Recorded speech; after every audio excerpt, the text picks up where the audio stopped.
Assalamualaikum warahmatullahi wabarakatuh. Seluruh bangsa dan setanah air, jumpa lagi kita menjaga itu. Semoga dalam keadaan kita merasa rahmah barokah sama Allah untuk kita semuanya.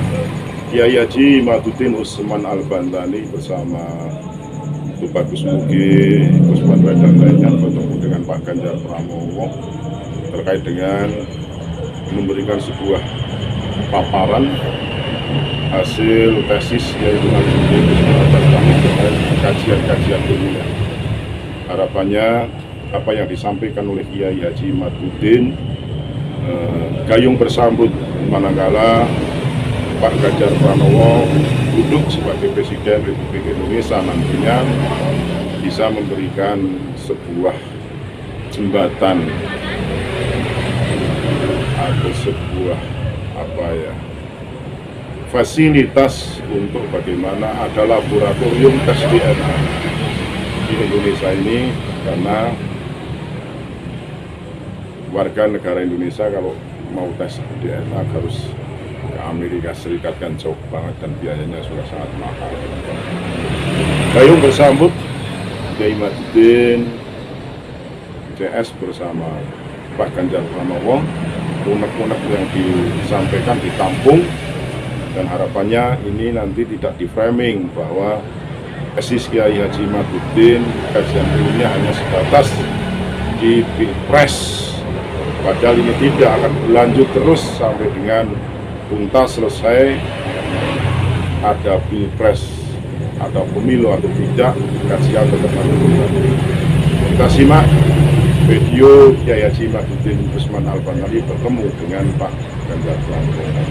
Secara jelas mohon maaf yang tadi Assalamualaikum warahmatullahi wabarakatuh. Kesadaran bahwa kita harus menjaga negara kesatuan Republik Indonesia beserta budaya-budaya yang ada di dalamnya, termasuk di dalamnya adalah tentang warisan-warisan dari leluhur kita, yaitu para wali songo yang telah terbukti menyebarkan agama Islam di Pulau Jawa khususnya, beriringan dengan orang-orang Jawa Mojopahitan tanpa adanya gesekan yang berarti, sampai agama Islam menyebar ke seluruh pelosok negeri Indonesia menjadi hampir 90%.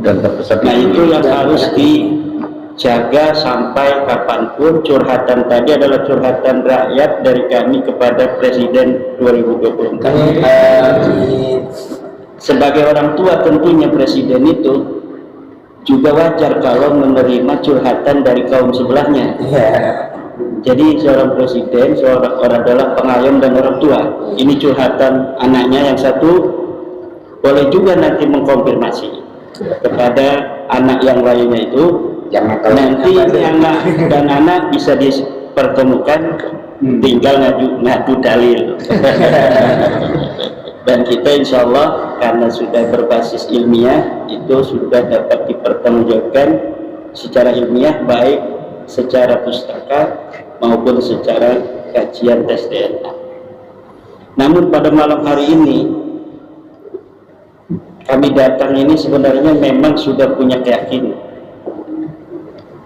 bahwa pasangan Bapak Ganjar dan Bapak Mahfud ini yang seirama dengan geretak hati para Duriat Wali Songo yang memimpikan bangsa Indonesia tidak lagi bisa direndahkan oleh bangsa manapun. Apalagi dia tinggal di Indonesia, menghirup udara leluhur kami, minum dari air yang senantiasa berulang keluar masuk di tanah kami.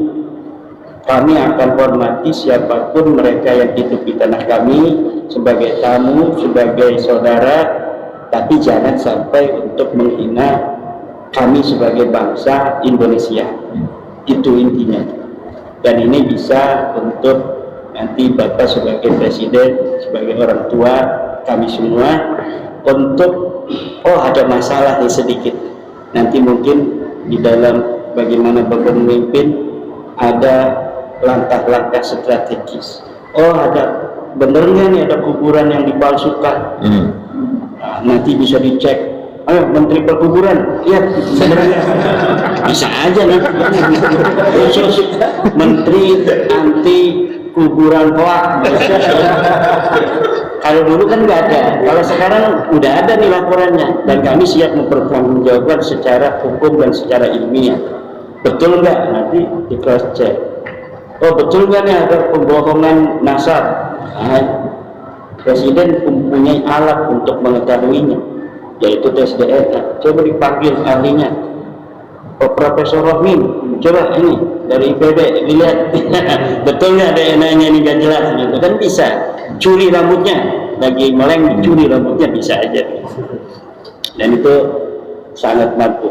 Malam inilah dari tiga ini kami mempunyai kesadaran geretak hati yang sama, itu melihat sebenarnya nggak ingin ikut-ikutan politik karena kami lagi membawa misi besar, menurut kami sangat besar, untuk menjaga anak cucu kami ke depan ratusan tahun yang akan datang agar sejarahnya tidak berubah di masa yang akan datang. Tetapi ketika melihat bahwa jangan-jangan kalau kita nggak ikut-ikutan nanti Pak Ganjar bisa tersalib gitu, maka kami merasa memiliki kepedulian. Ya, untuk tadinya kami tidak ingin bahwa kesadaran kami ini yang kami berikan kepada masyarakat dianggap sebagai kesadaran politis, bukan kesadaran kebangsaan, kesadaran anak bangsa akan negerinya yang merasa akan dihinakan dan lain sebagainya oleh bangsa lain. Kami tidak ingin. Tapi ketika melihat bahwa kalau kita tidak ikut, nanti kemudian yang kita anggap terbaik ini kalah, kita tanggung jawab juga. Ada perasaan begitu. Walaupun saya insya Allah yakin mudah-mudahan Pak Ganjar ini bisa menjadi pemimpin kami. Amin. Kemudian dilihat dari yang paling memenuhi syarat, terutama bagi saya sendiri, saya itu orang yang melihat bahwa pemimpin Indonesia ini adalah pemindahannya.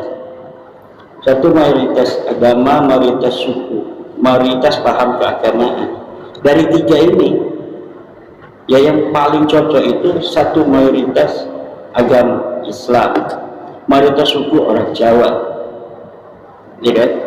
Mayoritas paham keagamaan NU, yang dia itu orang Islam, nasionalisme, kemudian memiliki pasangan paham keagamaan Nahdlatul Ulama, ya Pak Ganjar. Yang satunya bukan orang Indonesia asli, walaupun wakilnya NU. Yang satu, yang nomor dua, nasional tidak mewakili NU bagi kami. Ya yang lengkap itu, pasangan super lengkap, ya pasangan Pak Ganjar dan Pak Mahfud. Ketika kesadaran itu muncul dan kita merasa pasangan ini yang terbaik, ya tinggal apakah kita ini milihnya sendiri saja, apa kita mengkonsolidasikan, perlu mengkonsolidasikan simpul-simpul dari mulai Banten sampai ke Banyuwangi itu untuk coba dikonsolidasikan agar pemahaman dan kesadaran yang sama itu ada manfaatnya.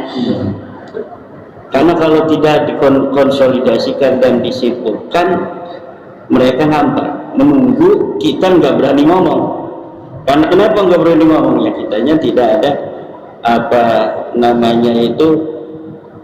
mengajaknya, nggak ada sesuatu yang meyakinkan bahwa kita ini adalah daripada orang yang berhak untuk mengajak. Misalnya nggak ada tempelan berupa Pak Ganjar dan sebagainya. Nah, kalau misalnya nanti Bapak Ganjar setelah mendapat curhat itu mengetahui, oh tipologi orang-orang seperti ini yang aneh-aneh ini nih, kira-kira nanti coba tim survei berapa orang, kira-kira berapa ribu orang? Juta. Bisa jadi jutaan, karena kesadaran ini sudah luar biasa, sudah luar biasa. Dan mudah-mudahan silaturahmi malam hari ini memiliki arti untuk bangsa dan negara yang sangat kami cintai.